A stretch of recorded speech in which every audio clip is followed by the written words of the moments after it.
The Tyne Cycle Tunnel work has finally been completed, 11 years since commencing, costing £10 million over the initial budget of £6 million.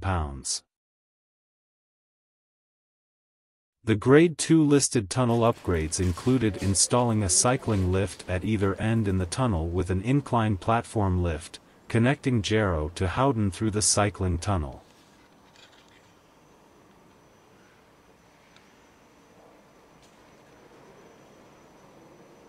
The journey only takes less than a minute to complete, and I can report it is a silky smooth ride throughout. Level -1.